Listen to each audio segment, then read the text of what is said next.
혹시 다바오에 오신 지 그래도 여기 계신 분들은 거의 한 10년 이상 되셨죠? 아주 10년이 안 되신 분들도 계시지만 우리 아이들도 여기서 대부분 다 클어갔어요. 10년 정도. 제가 처음에 2014년, 14년도에 다바오에 왔을 때 그리고 이제 다바오에 와서 살아갈 때 약간 적응이 안 됐다고 이야기했잖아요. 해야 되는 것이 그런 것이 하나 있었습니다. 그것이 무엇이냐면 지갑을 가지고 그것도 지갑이 항상 가지고 다니며 그 지갑 속에 현찰로 모든 것이 계산된다는 것이었어요. 당시까지만 하더라도 제가 올 때 한국에서 현찰로 계산되는 것이 거의 사라지고 있었습니다. 현찰로 계산되는 것, 버스를 타도 버스 카드로 계산을 하고 지하철을 타도 카드로 계산을 하고 카페를 가더라도 음식을 먹더라도 모든 것에서 카드로 계산이 되기 때문에 제가 한국에 있었을 때는 그 지갑이 굉장히 얇은 지갑 아니면 카드 한두 개 들어가는 지갑이 거의 다 있어요. 주머니에는 거의 현찰이 없었고 또한 그 지갑에도 현찰이 거의 없었어요. 그래서 제가 가끔 우리 집사람에게 농담을 하고 있어요.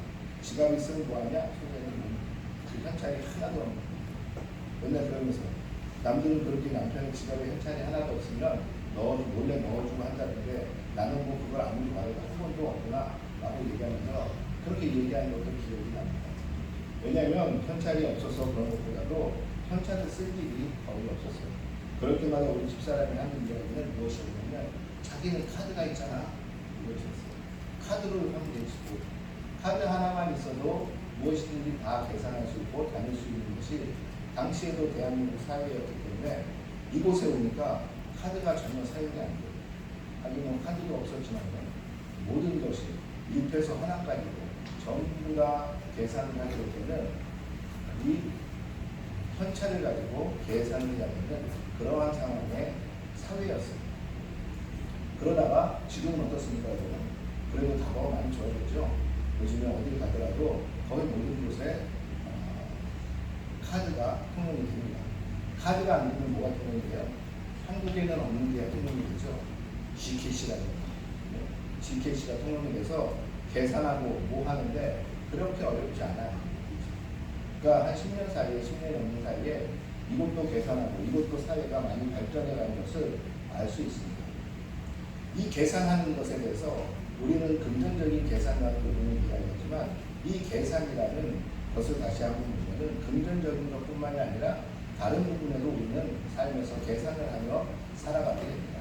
무엇을 페이먼트, 그러니까 우리가 무엇을 페이하는 것, 우리가 무엇을 갖다가 돈을 내는 것도 계산이라고 이야기하지만 나의 삶 속에서 이것이 좋은지 저것이 좋은지 이것들을 다시 한번 생각해 보면서 그 이익에 따라서 생각하는 것을 우리는 또한 계산한다라고 이야기를 합니다. 그 계산을 통해서 이것이 나의 삶 가운데 좋은지 아니면 이것이 나에게 이익이 되는지. 요즘 젊은 사람들이 굉장히 계산적이잖아요. 그렇죠? 우리 예전에는 어른들 그런 얘기 많이 하잖아요. 그냥 돈이 있으면 서로 나눠먹고 그냥 내가 주머니에 소주머니에 돈이 있으면 그냥 내가 내고 이렇게 계산적이지 않았던 사회인데 이제는 점점 계산적인 사회가 되는 것 같아 라고 얘기하고 하시잖아요. 다시 말하면 돈을 내는 것뿐만이 아니라 모든 삶 가운데 계산을 해보면서 이것이 나에게 이익이 되는지 아니면 불이익이 되는지 항상 생각하고 염두에 두며 이익이 되는 쪽으로 살아가는 것이 현명한 삶이다 라고 이야기하는 것입니다. 그것이 계산이 점점 심해지는 계산된 사회에서 살아가는 우리들이라고 생각을 합니다. 이 계산이라는 말을 가만히 보면은 왜 이 이야기를 지금 하고 있냐면 오늘 이 마가복음 이 9장 33절에서 시작을 할 때 가버나움에 이르러 집에 계실 때 제자들에게 물으시되 너희가 길에서 서로 토론한 것이 무엇이냐라고 이야기하는 여기서 이 토론이라는 이 단어가 정확하게 이야기하면 계산하고 있다라는 단어 헬라어로 계산하고 있는 것입니다. 토론, 우리가 토론하면 무엇이에요? 나의 주장과 너의 주장이 있는데 이 주장에 대해서 서로 간에 말로써 이야기하는 것 이것을 토론이라고 이야기하는데 지금 여기서 이야기하는 토론은 그 토론보다 한 단계 더 나아간 무엇이냐면 헬라어로 그 의미를 더 정확하게 하면 말로써 나의 계산을 지금 셈하고 있다는 것입니다. 이 제자들이 말로써 자기에게 이익이 무엇인지 안 좋은 것이 무엇인지를 지금 셈하고 있다는 것입니다. 이 토론을 통해서 이들이 지금 이야기를 하면서 내가 좋은 것, 나는 이곳에서 좋은 것을 더 차지하기 위해서 서로 간에 이야기하는 난상 토론이 벌어지고 있었다는 것입니다. 예수님께서 오늘 가버나움에 가셔서 길에서 오실 때 그들이 토론하는 것을 들으셨어요. 다시 말하면 그들이 계산적으로 서로 간에 이야기하면서 이거는 내 거야, 이거는 네 거야라는 것을 들으셨어요. 그러면서 예수님이 오늘 그들에게 물으십니다. 너희가 길에서 서로 토론한 것이 무엇이냐라는 거예요. 그러니까 제자들이 아무 말을 못합니다. 이는 서로 누가 크냐 하고 쟁론하였습니다. 쟁론. 더 쉽게 말하면 계산하고 서로 간에 말로서 싸웠다라는 것이에요. 말로서 싸워서 내가 너보다 더 커, 너는 나보다 작아, 아니야 내가 너보다 더 커, 내가 너보다 더 큰 자가 돼야 돼 라는 이야기를 했다는 것입니다. 그렇다면 갑자기 이 제자들은 왜 네가 나보다 크고 나보다 적고 내가 너보다 더 많이 가져야 되고 더 많은 이익이나 더 많은 계산을 해야 되는 이러한 쟁론을 왜 하게 되었을까요? 왜 이러한 말싸움을 하기 시작했을까요?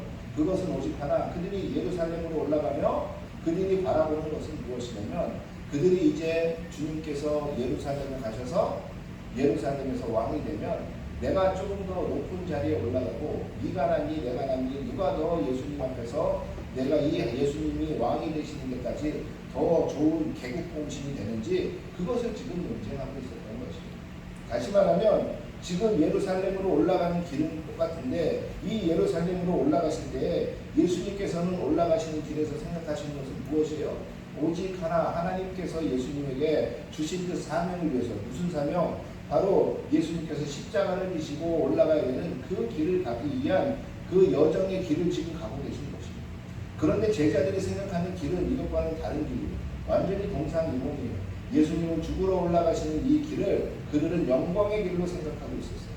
영광의 길로 생각을 하고 있으니까 지금 무엇을 하고 있어요? 서로 결론적으로는 싸움을 하고 있다라는 것입니다. 누가 더 큰지, 누가 더 이득을 가져야 되는지, 누가 더 높은 곳에 앉아야 되는지, 누가 예수님 옆에 앉아서 더 많은 보호를 시기하는 자가 되어야 하는지에 대해서 그들은 서로 지금 싸우고 있다는 것입니다.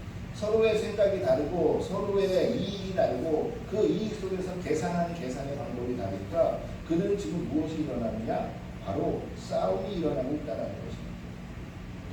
제자들 12명 중에 싸움이 일어나요. 네가 크니 내가 크니, 네가 잘나니 내가 잘나니, 네가 더 똑똑하니 내가 더 똑똑하니, 내가 주님 앞에 더 가까운 제자이니 아니면 네가 더 가까운 제자이니, 네가 주님을 위해서 한 것이 무엇이며 너는 주님을 위해서 몇 번이나 밤을 새웠어. 너는 주님을 위해서 몇 번이나 함께 주님과 배고픔을 당하면서 매를 맞아왔어. 내가 너보다 훨씬 많았어. 주님과 기도도 내가 훨씬 많이 했어. 이러면서 서로 간에 쟁론, 토론, 다시 말하면 계산에 의한 서로 간에 싸움이 일어나고 있는 것이에요. 왜? 이제는 고지각도 앞에 보이기 때문에 그렇습니다. 그럴 때 예수님의 솔루션은 무엇이냐? 예수님이 오늘 제자들에게 이야기하는 그 예수님의 솔루션은 무엇인가? 그 해결 방법은 무엇인가? 다른 것이 아니라 그 예수님께서는 곁에 있는 아이 하나를 부르시고 제자들에게 이야기합니다. 얘들아, 너희가 정말 큰 자가 되고 싶으냐? 우리 지금의 말로 이야기하면 너희가 정말 높은 자리에 앉고 싶으냐? 너희가 진짜 정말로 높은 장관의 자리 아니면 너희가 정말로 사람들 앞에서 많은 다스림이 있는 권력이 있는 자리를 너희가 원하느냐? 그렇다면 너희는 섬기는 자가 되어야 한다 라고 이야기한다는 것입니다. 섬기는 자. 다시 말하면 너희는 지금 이 어린아이와 같은 아이들을 섬기는 자가 되어야 한다는 것입니다. 여러분, 어린아이 성경에서도 계속 나오지만 고아와 과부와 그 다음에 그 노예가 된 사람들, 종된 사람들을 뭐하라? 선대하라라고 교회는 계속적으로 성경 말씀을 이야기합니다. 너희가 고아나 과부나 아니면 종된 자들을 선대하라, 그들에게 좋은 것으로 나눠주라 라고 계속적으로 성경은 이야기해요. 어린아이라고 이야기해요. 왜 예수님께서는 다른 것도 아닌 어린아이를 두고 지금 이 아이에게 대해서 예수님은 이야기를 할까요? 어린아이가 순진무구해서 이 어린아이에게는 하나님의 가능성이 많아서 그렇기 때문에 예수님께서는 지금 이 어린아이를 데리고서 이야기하고 계신가요? 아니요. 당시 어린아이는 가장 세상에서 신분적으로 낮은 아이들이 어린아이였어요. 왜냐하면 당시에 가장 중요한 게 무엇입니까? 농사를 짓고 양을 치고 할 때 집안일을 도울 수 있는 노동력이 되는 사람이 가장 중요하지만 어린아이는 어떠한 아이들이에요? 우리 아이들이 있지만 이 아이들의 노동력이 어느 정도 되겠습니까? 이 아이들이 집안 청소를 하면 어느 정도 집안 청소를 하면 이 아이들이 소위 말해서 농사를 짓게 되고 양을 치게 되면 이 아이들이 얼마나 농사를 짓고 양을 치게 되겠어요? 노동력으로 따지면 아이들은 보잘것없는 사람. 그러나 이 아이들이 커가면서 먹기는 또 얼마나 많이 먹습니다. 우리 부모님이 저에게 한 말이 지금도 기억이 나고 있어요. 저건 일도 못하는 게 먹기만 우라지게 많이 먹는다. 그 우리 할머니께 배운 말투 같아요. 우리 할머니가 맨날 그렇게 말씀하시고 저는 먹기도 되게 많이 먹었어요. 예전 밥그릇 아시죠? 이만한 그 스텐 밥그릇 큰 거.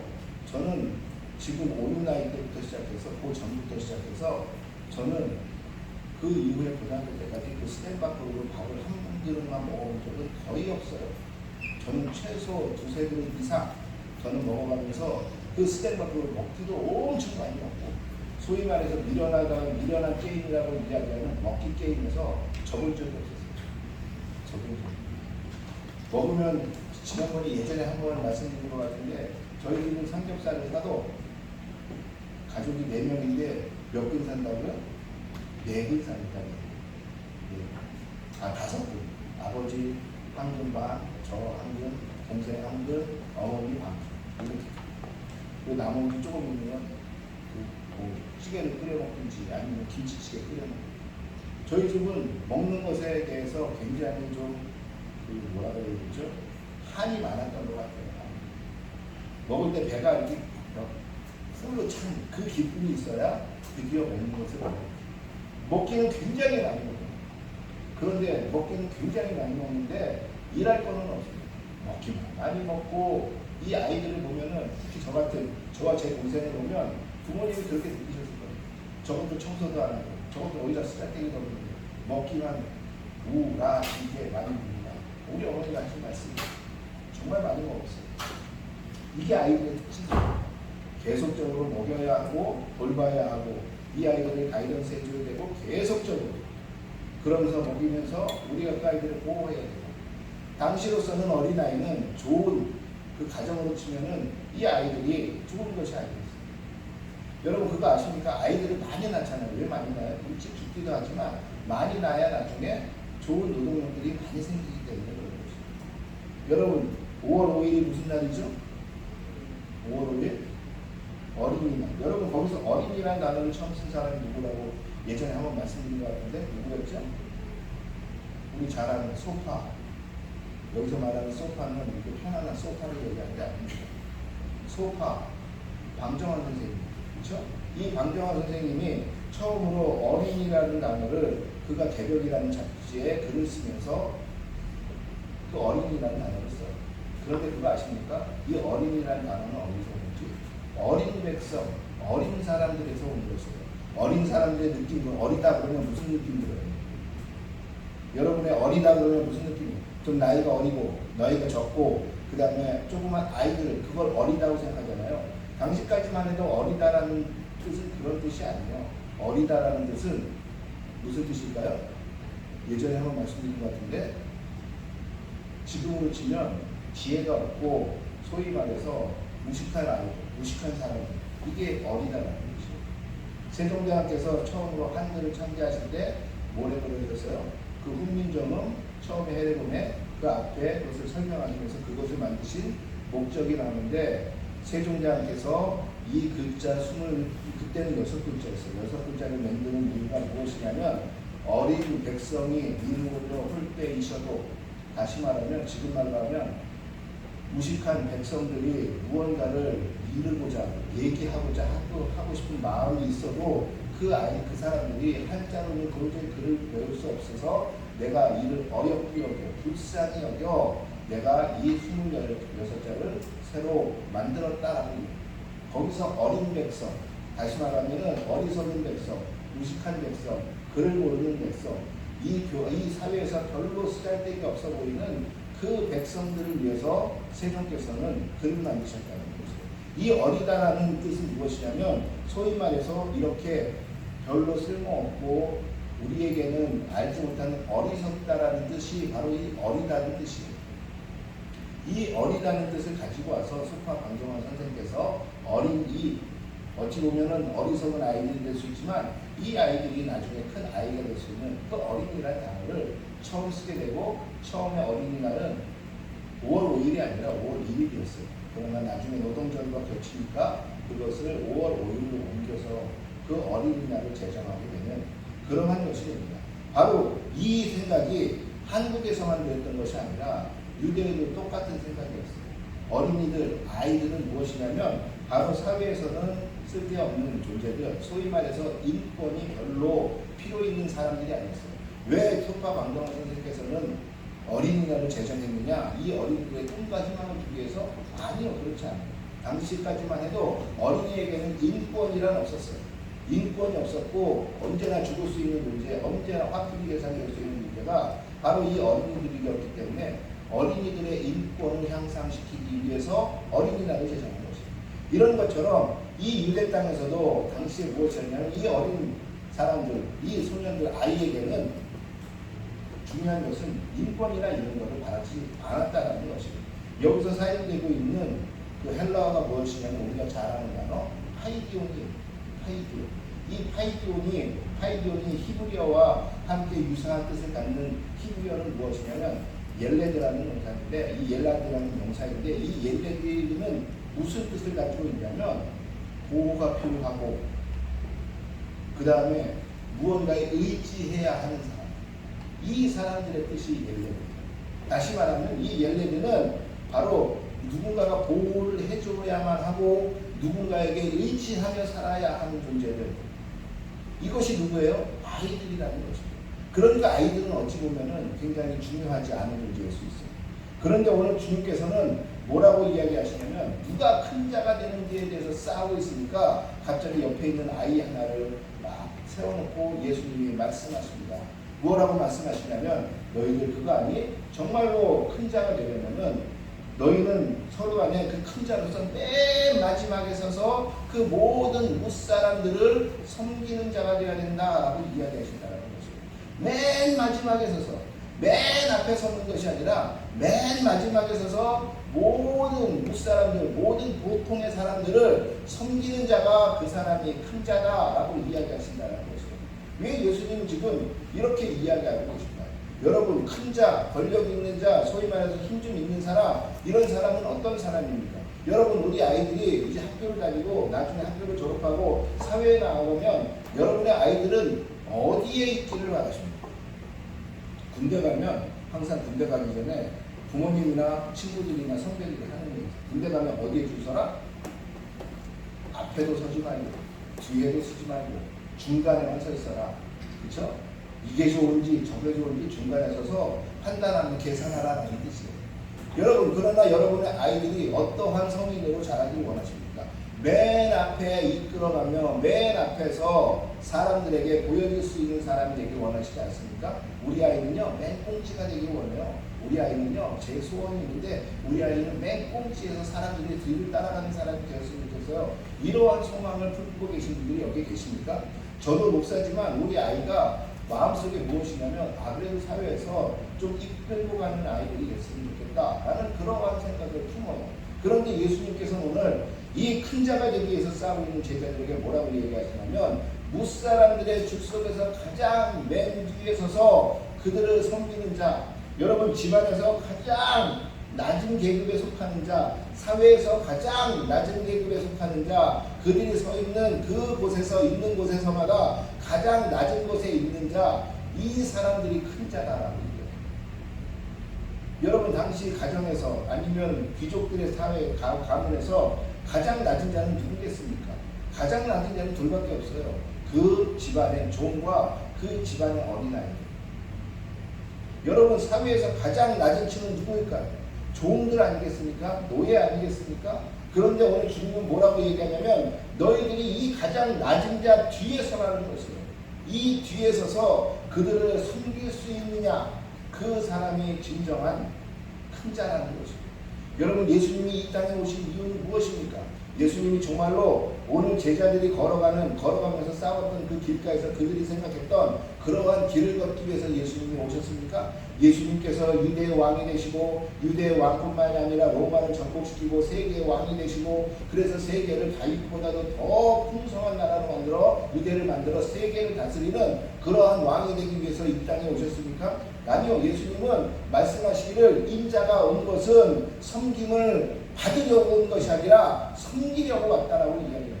예수님께서는 오신 목적이 섬김을 받으러 오신 것이 아니라 섬기기 위해서 왔다라는 것입니다. 그러면서 예수님께서 뭐라 그러냐면 내가 왕으로서 이 땅 가운데 와도 내가 모든 어린아이와 모든 돈 없는 사람들과 창녀와 노예들과 종들의 친구가 되기 위해서 예수님께서는 이 땅에 오셨다라고 이야기하신다는 것이에요.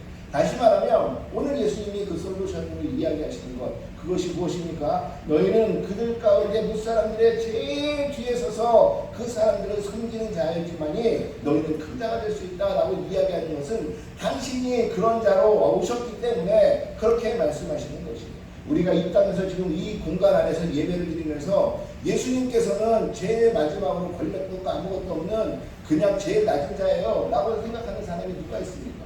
예수님은 가장 큰 자이시고 예수님은 가장 크게 사랑하는 사람이고 이 우리가 여기에 모여서 예수님 앞에 예배하는 이유는 그분을 존경하고 그 사랑에 감동하여 우리가 예배드리는 것이잖아요. 아닌가? 그냥 엄마 아빠 가라 그래서 와가지고 예배합니까? 원래 예배하는 이유는 여기에 있어요. 우리가 주일마다 오는 이유는 그 예수님의 사랑에 감동하고 그 예수님을 존경하고 그 길을 따르기 위해서 우리가 예수님 앞에 영광을 드리며 그것을 배우기 위해서 우리가 주일마다 예배하고 성경 공부하고 말씀을 묵상하는 것 아닙니까? 누가 예수님 보고 낮은 자라고 얘기할 것이며 누가 예수님보다 큰 자가 있다라고 이야기할 수 있겠습니까? 그런데 예수님의 솔루션은 무엇이에요? 가장 맨 뒤에 서서 그 사람들을 섬길 수 있는 자들 그 자가 큰 자다라고 이야기한다는 거죠. 그러면서 샘플로 세운 아이를 보면서 이 아이 너희들이 생각할 때 이 사회에서 가장 낮은 계급에 속하고 인권도 없고 너희들이 무시하며 어찌 보면은 아무 필요가 없어 보이는 이 아이를 너희가 영접하는 것이 중요하다라고. 영접이 무엇이죠 여러분? 영접은 그냥 그래 내가 너 억세로 할게 이게 영접인가요? 아니요. 내 마음과 뜻을 다해서 그것을 받아들이는 거예요. 다시 말하면 내가 생각했던 것을 무너뜨려 놓고 그 사람의 생각에 맞춰가면서 그 사람을 섬기는 마음으로 내가 받아들이는 것 이것이 영접이에요. 우리가 예수님을 영접하잖아요. 우리 예수님을 그냥 인정해 드릴게. 예수님 내가 그냥 인정을 해 드릴게. 이렇게 하나요? 그렇지 않아요. 예수님을 인정해 드리는 게 아니라 우리는 예수님을 영접해요. 영접하는 것은 무엇이냐면 그분의 생각이나 그분의 진리나 그분의 말씀이나 이 모든 것을 내가 옳다고 믿으면 그것을 내가 받아들입니다 라고 하는 것이 영접이에요. 그런데 오늘 예수님이 뭐라고 이야기하냐면 이 사회에서 아무 필요도 없어 보이는 이 사회에서는 필요 없는 존재 어찌 보면 인권이라는 것도 찾아보기 어려운 이 어린아이 한 명을 세우고선 예수님이 말씀하신 것은 이 아이를 영접하는 자 이 아이를 영접하는 자가 곧 누구를 영접하는 사람이에요? 나를 영접하는 자고 나를 영접하는 자가 곧 누구를 영접하는 사람이에요? 바로 나를 보내시는 이 하나님을 영접한 사람이라고 이야기합니다. 가장 낮아 보이고 가장 무식해 보이고 세상에서 어리석어 보이고 어찌 보면 별로 필요 가치를 느끼지 못하는 그 아이를 너희가 영접한다면 다시 말하면 더 확대해서 이야기하면 너희가 사회에서 가장 낮은 자들 고아나 과부나 종이나 사회에서 버림받아가는 사람들을 너희가 영접하며 섬길 수 있는 그러한 큰 자가 될 수 있느냐 예수님이 물어보시는 것입니다. 여러분 제자들은 지금도 욕망에 사로잡혀 그들의 원래 본성에 사로잡혀 무엇을 원하냐면 그 계단의 끝까지 올라가서 최고의 자리에 앉기를 원해요. 예수님이 최고의 자리에 앉아야 되니까 그 옆에 앉기를 원해요. 그런데 그런 사람들의 특징이 뭐예요? 나중에는 그 왕의 자리까지도 탐하는 사람이 인간의 욕심이에요. 바로 그것을 차지하기 위해서 그 자리에 가기 위해서 지금 제자들이 예수님 앞에서 싸웠어요. 계산했어요. 계산하면서 말싸움했어요. 서로 간에 싸웠어요. 그런데 예수님은 뭐라고 이야기하냐면 그 계단 끝까지 올라가는 그 자가 큰 자가 아니라 그 계단 제일 아래에서 그 계단에 올라갈 수 있게끔 섬겨주는 사람, 그 계단 아래에서 그 손을 잡아주고 계단에 올라가게끔 인도해 줄 수 있는 사람, 그 사람이 진정한 큰 자라라고 이야기한다는 것입니다. 여러분, 필리핀에서 가장 권력이 세고 가장 높은 자리가 어디입니까? 대한민국에서 가장 높은 자리이고 가장 권력이 센 데가 어디예요? 바로 대통령일 것이에요. 그렇죠? 그런데 대통령을 우리가 한국에서도 뭐라고 부르죠? 대통령은 원래 우리가 섬겨야 되는 자리가 아니라 공복이라고 이야기합니다. 공복이 뭐예요? 공공의 종이라는 뜻이에요. 공공의 모든 사람들, 무사람들을 위해서 섬기는 자리라는 것이에요. 무사람들을 섬기고 보통 사람들을 섬기고 낮아 보이는 자를 섬겨서 그 모든 사람을 섬겨 그들이 그 계단 위에 올라갈 수 있게끔 인도해 주는 사람이 누구예요? 그 사람이 공복으로서의 대통령을 우리가 뽑는 것이에요. 여러분, 그것처럼 그러나 대통령은 누가 이야기해요? 아, 대통령은 권력도 없고요, 대통령은 필요도 없는 사람이고요, 대통령은 제 발가락에 때 같은 사람. 누가 이야기합니까?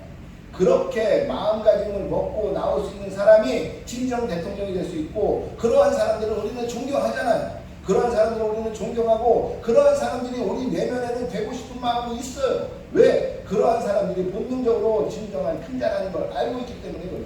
그러나 아무나 할 수 있습니까? 누구나 그렇게 할 수 있습니까? 누구나 그렇게 할 수 있는 길이었으면 그 길을 예수님이 지금 말씀하시지 않았을 것이에요. 누구나 할 수 없고, 누구든 원하지만, 모든 사람이 원하지만 그 길을 갈 수는, 차라리 돈이 많고 권력이 많아 그 위에서 군림하여 다스리는 것은 누구나 할 수 있는 것이지만, 그 안에서 맨 안에서 능력 있고 힘 있고 권력 있고 모든 것을 다 갖춘 사람이지만 그 맨 아래에서 그들을 계단 위로 올려보내며 인도할 수 있는 사람은 흔치 않다라는 것입니다. 예수님께서는 나는 그 일을 하기 위해서 왔다라는 것입니다. 이 어린아이를 통해서 이 어린아이를 영접하고 어린아이를 섬길 수 있는 자, 그 자가 곧 누구냐? 큰 자라고 이야기한다는 것입니다. 여러분, 큰 자가 되길 원하십니까? 가정이 가장 어려 보이는 사람부터 섬기십시오. 어제 설교를 준비하다가 제가 원래 저 설교 준비하고 막 할 때는 잘 이 목양실에서 안 나가려고 설교를 끝날 때까지 어제 설교를 준비하는데 내가 좀 우리 아이를 잘 안 섬기는 것 같은데 라는 생각이 들었어요. 우리 집사람은 제가 설교 준비할 때는 안 나오는 걸 아니까 어제 이제 우리 아이들이 뱅킷이라고 파티 같은 게 있었어요. 그 파티를 보냈는데 내가 애들이 데려가지고 올 때는 다른 선교사님께 부탁을 할게. 자기 설교 준비를 해. 그 설교 저야 땡큐 속으로 이렇게 생각을 하고 고마워 이렇게 생각을 하고선 그렇게 하려고 그러는데 설교를 준비하는데 내가 우리 가족을 위해서 우리 가장 어려 보이는 우리 세훈이와 화빈이를 얼마나 요즘에 챙겼나 라는 생각이 들어요. 그래서 갑자기 전화를 해서 아니야 내가 태워다 줄게 해가지고 나가서 태워다 줄게. 그냥 거기까지만 했어도 아마 우리 아이들이나 우리 집사람은 좋아했을 것입니다. 그런데 또 무엇이냐면 화빈아 몇 시에 끝나? 아빠가 데리러 갈게. 아니 아빠가 뭐 여기 주변에 가는 사람 타고 아빠가 데리러 간다고 이렇게 얘기를 하고 우리 하빈이한테 얘기를 하고 저렇게 그래서 그냥 아빠 9시가 조금 넘으면 그런 아빠가 9시 10분 사이에 그 앞에 있을 테니까 기다리고 있어 가는 것 같아요. 여러분, 가정에서 진정한 아니면 내 사회에서 내 교회에서 내가 속해 있는 그 구성원들 가운데 진정으로 큰 자가 되는 사람은 누구냐면 오늘 주님은 말씀하십니다. 섬기는 자가 되라. 섬기는 자는 그 어쩔 때는 속된 말로 애를 꼴릴 때도 있어요. 마음이 뭐야 지금 나를 뭐로 보고 있을까 이러한 생각이 들 때가 가장 많겠죠. 그런데 그것을 극복하고 섬기는 자를 주님은 뭐라고 하시냐면 그 사람이 진정한 큰 자다라고 얘기합니다. 여러분, 교회는 이렇게 섬기는 자들이 함께 모여서 얘기하는 것이 교회입니다. 여러분, 그리스도의 가정은 바로 이렇게 부모가 자식을 섬기고 자식이 부모를 섬기는데 무슨 문제가 생기겠어요? 그것이 그리스도께서 보여주신 것입니다. 이 세상의 창조주로서 세상 가운데 모든 것을 만드시고 세상의 왕 중의 왕이신 주님이 그 마음에 얼마나 상처를 입으시면서 섬기셨겠어요. 그 주님의 길을 따라가는 게 바로 우리들의 삶이라는 것입니다. 여러분, 섬기는 자로서 주님 앞에 진정으로 큰 자로 거듭나시는 여러분들을 주의 이름으로 축원하겠습니다. 우리 오늘 어린이 주일로서 우리 작은 아이들, 우리 어린이 이제 오늘은 올해로 끝인가? 기뻐? 이 어린이로서 살아가는 이 아이들을 바라볼 때마다 여러분들이 생각하셔야 돼요. 주님이 말씀하셨지, 이 아이를 섬기는 자, 이 어린이를 섬길 수 있는 자, 이 어린이를 영접할 수 있는 자가 진정한 큰 자라고 말씀하셨지. 그렇게 우리에게 자녀를 주신 것이요. 그 자녀가 나중에 성장하여 또 그 자녀에게 섬기고, 그렇게 하면서 우리의 꿈과 우리의 소망은 이어져 가는 것입니다. 여러분, 어린이 주로서 우리 아이들을 통해서 다시 한번 새길 것은 무엇이냐면, 우리는 그리스도인으로 섬기는 자가 되어야 한다는 것입니다. 여러분, 섬기는 자 사이에 과연 관계 싸움이 일어날까요? 여러분, 섬기는 자 사이에 나는 실망했어, 나는 네가 싫어, 이런 얘기가 나올 수 있을까요? 섬기는 자에게 과연 우리는 서로를 미워하며 욕하며 싸울 수 있을까요? 아니요. 섬기는 자는 그렇게 하지 않습니다. 나를 내려놓는 자가 섬기는 자이기 때문에 예수님이 내려놓으셨듯이 나를 내려놓고 낮아지고 가장 윗사람의 그 끝에 서서 섬길 수 있는 자, 그 자를 하나님은 가장 큰 자라고 이야기하시고, 그것을 빌립보서에서 뭐라고 얘기해요? 그런 사람을 하나님께서는 그분이 끌어올리셔서 가장 복이하고 가장 영광스럽게 만드신다라고 이야기합니다. 그러한 여러분들이 주님으로 축원하겠습니다. 여러분의 삶 속에서 높은 자리에 올라가는 것이 아니라 더 낮은 자리에 나가시고, 여러분, 낮은 곳을 바라보는 사람이 무릎 꿇게 되어 있습니다. 높은 곳을 바라보는 사람은 고개를 빳빳이 들고, 그곳을 바라보는 사람은 절대로 무릎 꿇지 않아요. 낮은 곳을 바라보는 사람은 무릎 꿇고, 왜냐하면 그것은 힘든 길이에요. 그렇게 무릎 꿇고 기도할 때 하나님의 힘을 구하는 자예요. 여러분, 낮은 곳을 바라보시며 섬기는 저와 여러분 되기를 주의 이름으로 축원하겠습니다. 주의 이름으로 축원하겠습니다. 우리 학생들도 아멘 소리가 안 나오네요. 축원하겠습니다. 우리 시간에 함께 기도했습니다.